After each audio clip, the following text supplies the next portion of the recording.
For the first time since 18-year-old Anna Kepner was found dead aboard a Carnival cruise ship, we have official indication that her death may be the result of foul play.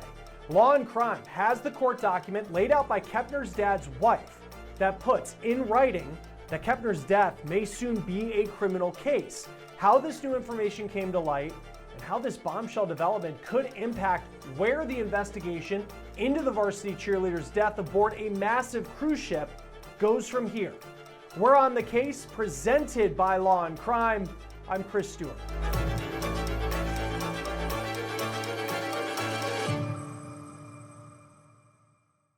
Hey guys, before we begin, real quick, need to talk about a big partner of On the Case, which is one of the most watched shows on all of YouTube. It's Morgan & Morgan, America's largest personal injury law firm, a firm with more than 1,000 attorneys who have recovered $25 billion from more than 500,000 clients.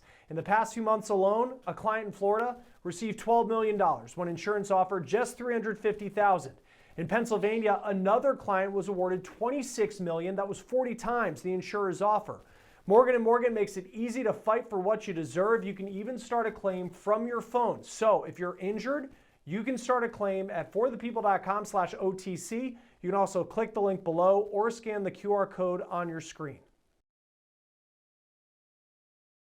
Ever since the body of teenager Anna Kepner was taken off of a Carnival cruise ship back on November 8th, there has been gruesome speculation online about what may have happened to this girl.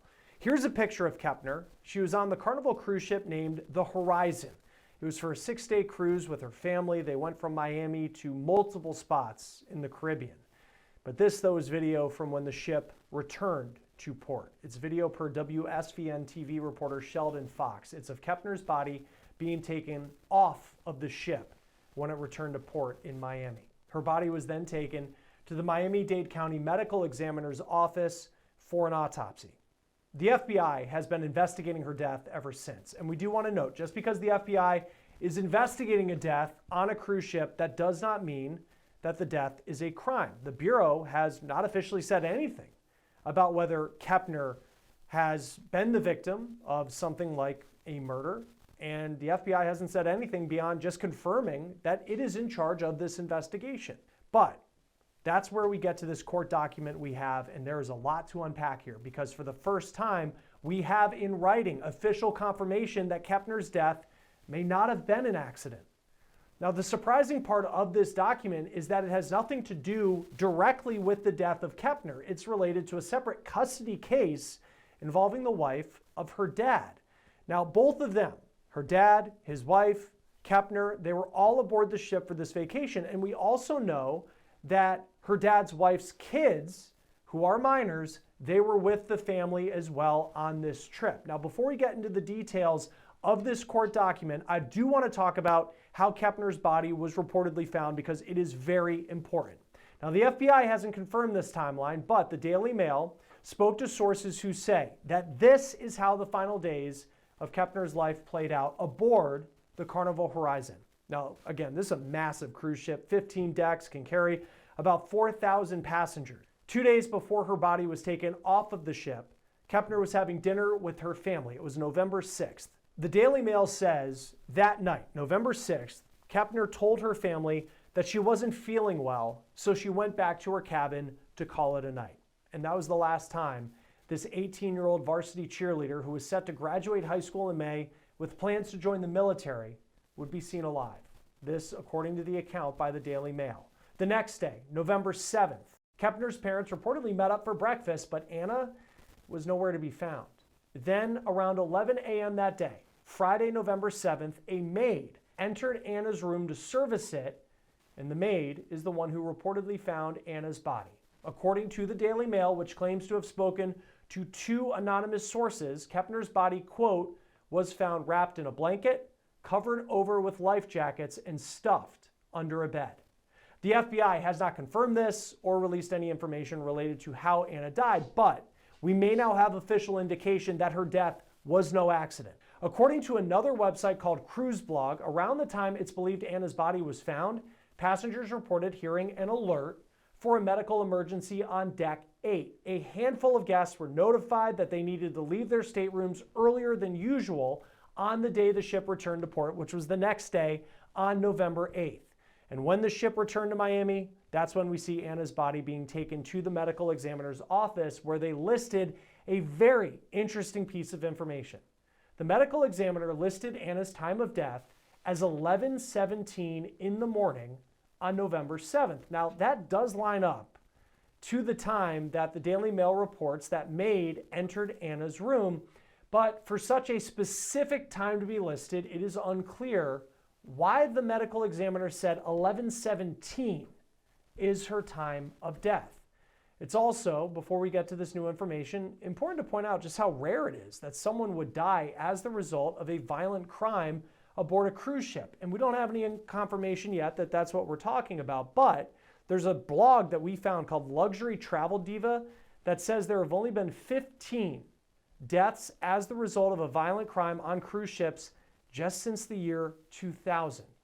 But this case sadly could join that list based on what we're learning in this court document that we found. This document is only 3 pages long, but it opens the door to a ton of scary possibilities in this case. The document was filed by Anna's dad's wife. Her name is Chantel Hudson.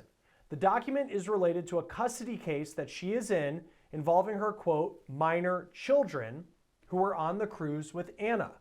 The other person listed in this court case is her ex-husband. Now, this case is out of Brevard County. That is where Anna and her family live in Florida. Now, the document is a, quote, emergency motion for continuance of hearing on petitioner's motion for contempt and enforcement.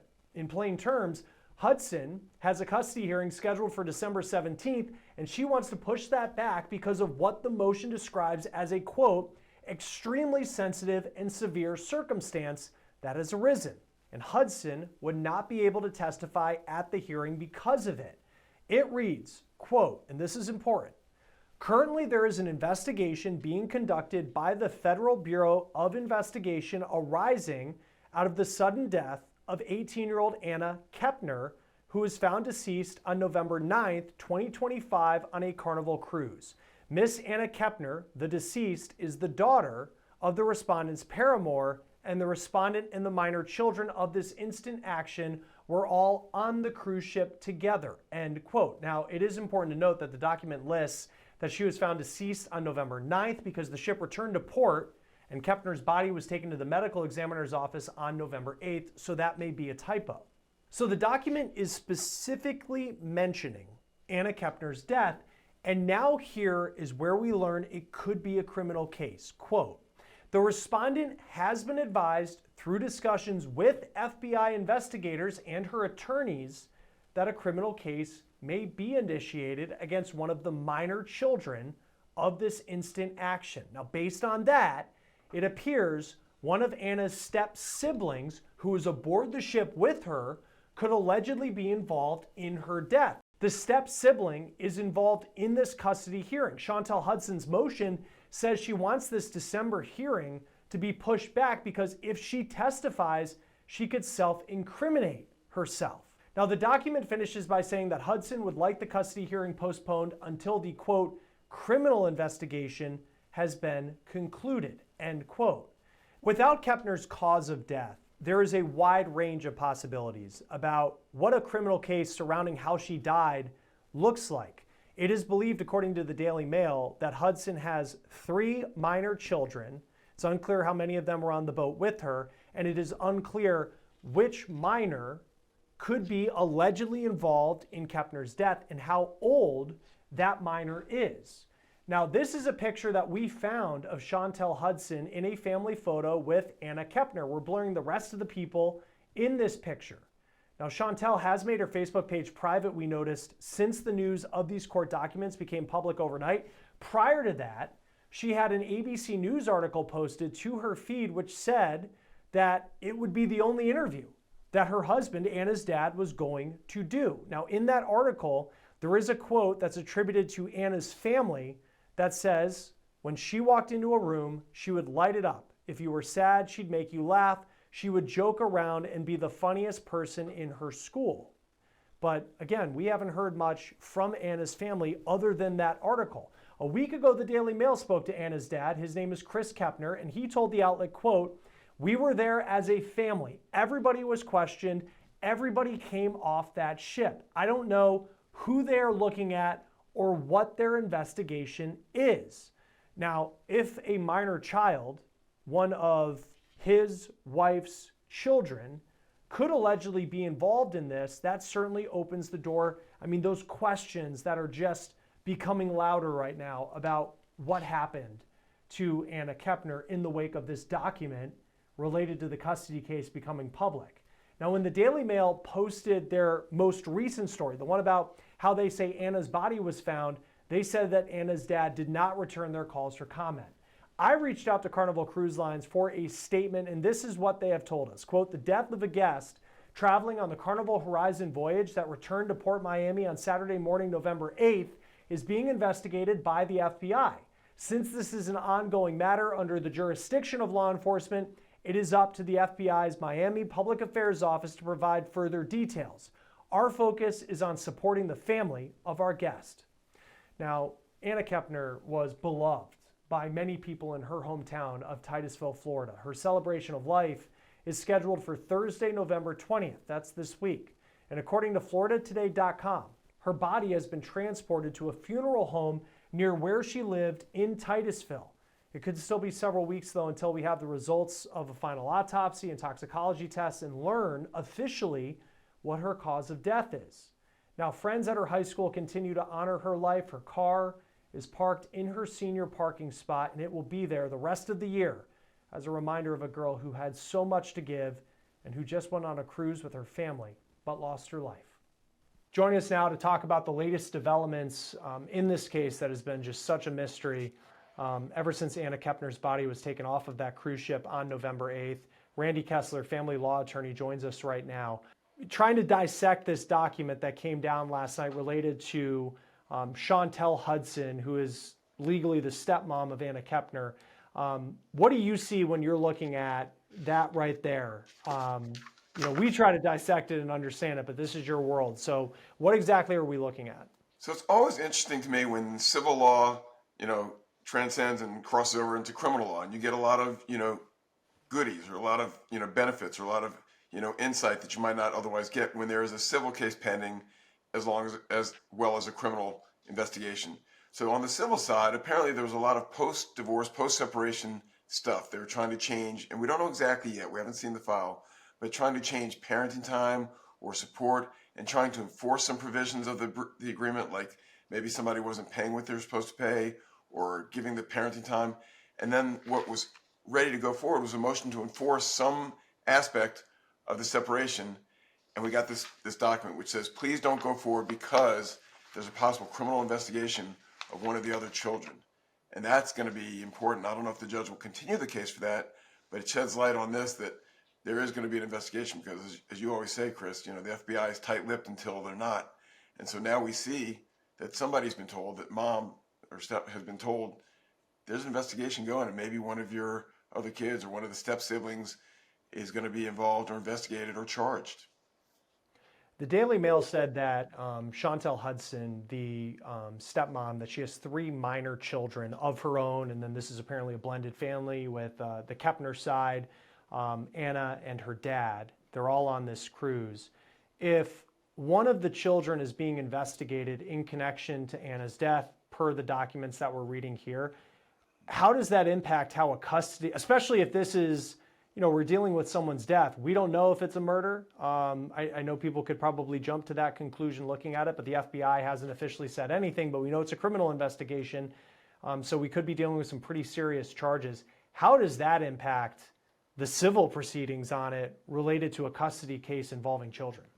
Well, that usually slams the brakes on, right? It's what we call a chilling effect, because first thing we have to do is protect the children. And if there's any possibility that another child might be in harm's way, or that the judgment of the stepmom was impaired because she allowed this child to be around the child that he or she murdered or did something that caused the death of this victim, we got to figure that out first.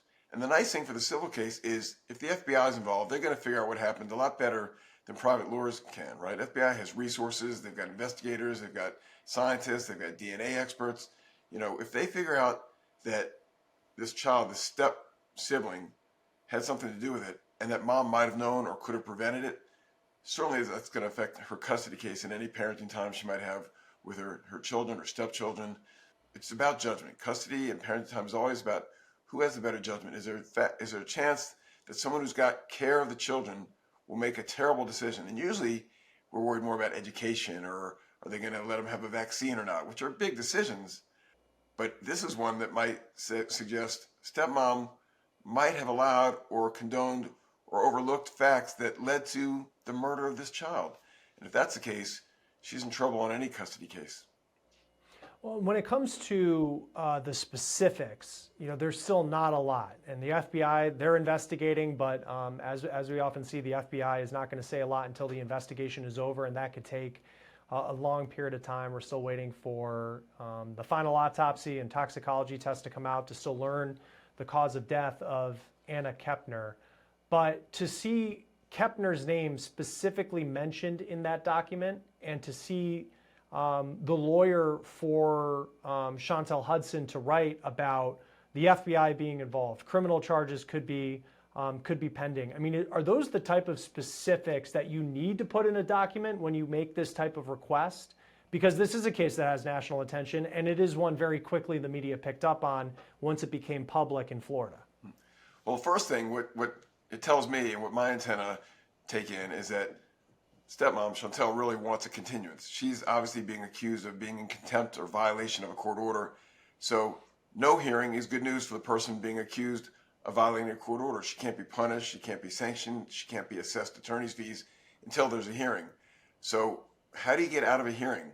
Sometimes people get sick, people have other conflicts, they have other court cases, but a murder investigation into somebody involved in the family, that's pretty dynamic. That's something that putting that in the pleadings, in the paperwork, probably catches the judge's eye and says, from all the other cases, this one, I think we have to put this on hold. This looks pretty serious. So I'm not surprised she put it in there. She wants a continuance. It's a pretty good way to get one, I would think. Yeah, how strong of an argument is there from the civil side of this that the FBI is investigating one of my kids and the kid is involved in this proceeding, that she could actually get a continuance on this? Well, it depends what the proceeding is on. If it's a matter of somebody owed somebody $5,000 and didn't pay, it could probably go forward because money is owed, yes or no. But if it involves parenting time and decisions relating to children, if I was a judge, I'd say, well, the FBI is investigating. We got the best investigation team that money can buy right now investigating this family. Let's sit back and see what they come up with before I have a hearing that might determine the fate of children or parents. So I think it is important. I think it is a valuable way or a good way to seek a continuance. Not knowing more, I would think the continuance would be granted. But again, if it's a simple issue like, mom didn't pay this money that she owes or dad didn't reimburse the doctor's bill, that could probably go forward. And looking at the docket, I mean, they separated, it seems that this case started, I think it was October 2024, and they're at least looking at it myself, my untrained eye, there seems to be a lot of entries in the docket on the way down. I mean, how would you characterize how this divorce, without the details that we know, and I know this might be a tough question, but I mean, how would you characterize how things are going in the end of this marriage? We're just outsiders, right? And we're only looking at what you call the docket. And you're right, from your untrained eye, you're looking at the court filings. And I've seen that too. It shows what's filed. But a lot of those are basic, boilerplate forms. Like there's one called the UCCJEA disclosure. You have to disclose if there are any other cases in other states, so this judge knows there's not a competing order in another state. You have to, notify the court that you're filing certain documents. So even though there are 10 or 15 entries on the docket, this doesn't look like the most complex or complicated case ever. It looks like there have been a couple things filed, and the one that this document wants a continuance of is a contempt, meaning somebody's trying to enforce a provision of the order, and someone doesn't want either that order enforced or wants to be able to say, I didn't willfully violate that order. But guess what? If there's no hearing, then she can't be accused or found guilty of having violated the order. So continuance is sometimes the best defense, sometimes the only defense, and then maybe things solve themselves, and maybe she can go ahead and solve it privately by making up the parenting time or paying the money over time so that when they do get to court, she's no longer in contempt of the court order. And in that document, she also cites her right to not incriminate herself if she were to testify.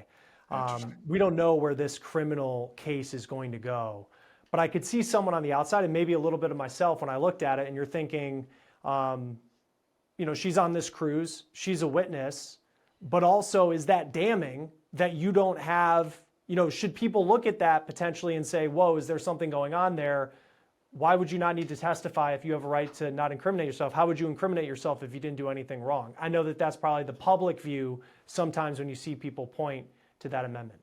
It actually, it's more than that. Yes, you're right that her saying that sort of sounds like maybe I have something I need to hide. But what's really interesting to me is in a criminal case, you have the right not to testify against yourself, right? Not to incriminate yourself. The state has to prove beyond a reasonable doubt. You don't have to prove anything.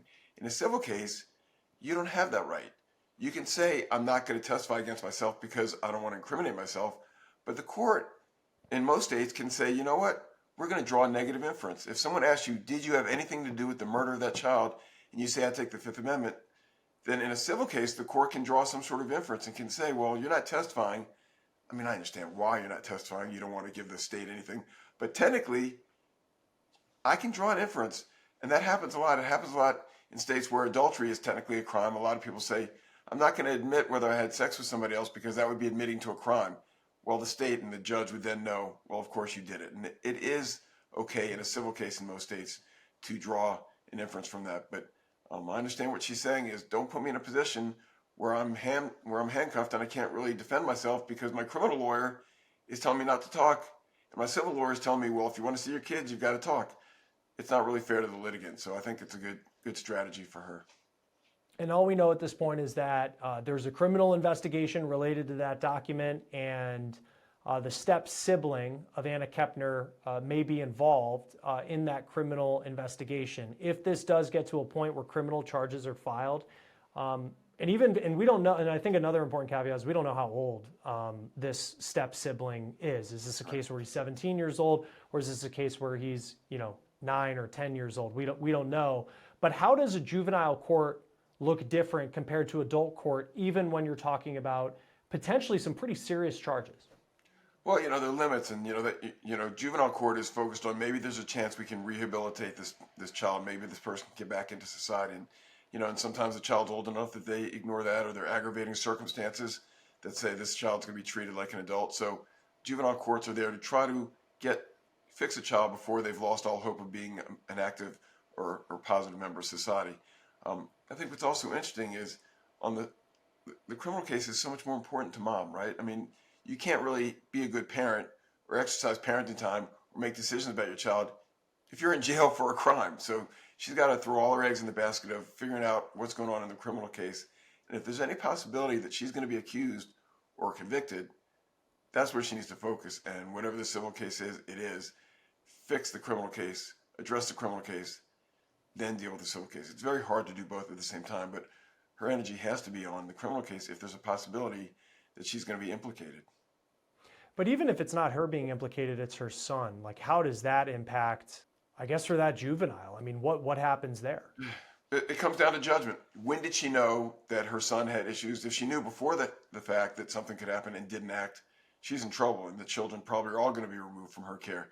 If she found out after the fact, and maybe the FBI is the one who informs her, and then she acts, she's got to set up a strategy, a plan, a parenting plan that segregates the possible offender from any possibility of doing this to anybody else. If she doesn't protect her children, the state will, on the criminal side and on the civil side.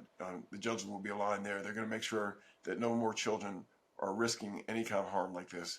But if mom can avoid that risk and can say, this child is going to be separated and live somewhere else while he or she is under investigation or under arrest, and I'm going to raise the rest of the children, and convince the judge that the rest of the children are safe and that she's on the side of the children and protecting them, then maybe she'll be okay. If she blurs the lines, judge is going to step right in and say, you're not to be around any of these kids until we make sure all the air is cleared.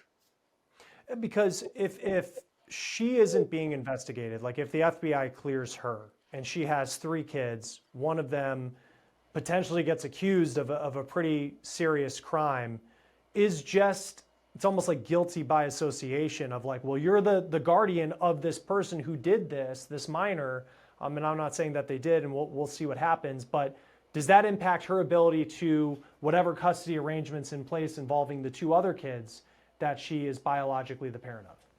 It absolutely could. And that's what's interesting and complicated and intellectually challenging because, okay, she's innocent. She didn't know about this. The question is judgment, right? How does she handle the situation? Does she now eliminate any future possibility of risk to any other children? Or does she say, I don't think my baby's guilty. I'm going to let him stay around all the other children.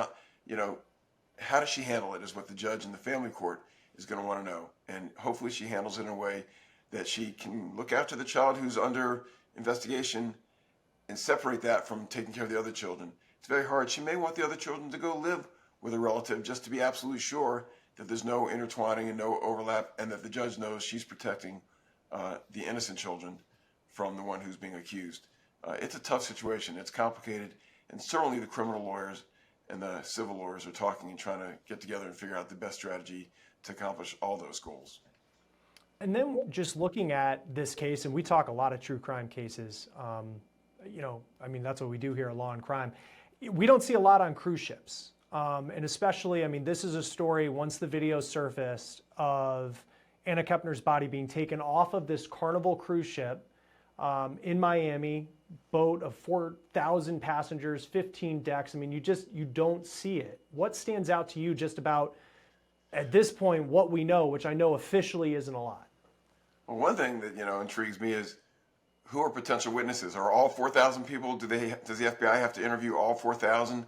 They certainly have a list, and they're certainly going to send out a questionnaire and ask, did anybody see this child? Did anybody see any of these family members? Did anybody notice anything? The nice thing is, if a murder happens in a city, there are 1 million or 2 million potential witnesses. There are 4,000, which is a lot, but it's not over the top. There are 4,000 potential people that somebody may have seen something. Maybe it was just behavior. Maybe it was rough behavior. Maybe it was a threat. Were there security cameras?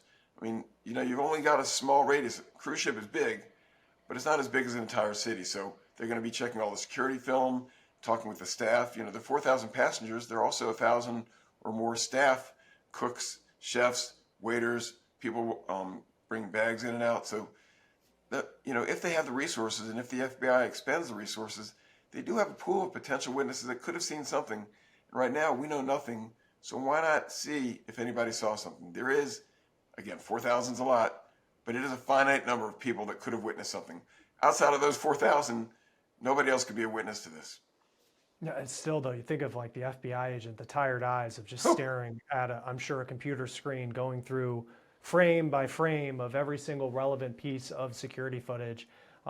Very interesting somebody case. Comes forward, right? Hopefully somebody says, I saw this on the news, I saw this on Law and Crime, and I was on that boat, and I remember this child threatening this other child. Those kind of things happen, and we've seen it before. Yeah, and we'll see how this case plays out next. Very interesting development.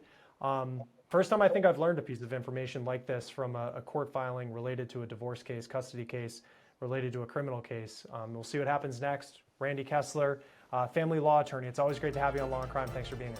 Thanks, Chris. Once the FBI and law enforcement agencies confirm additional information, we will be sure to let you know. But that will do it for On the Case, presented by Law and Crime for today. Subscribe to us on YouTube and Spotify. I'm Chris Stewart. We'll see you next time.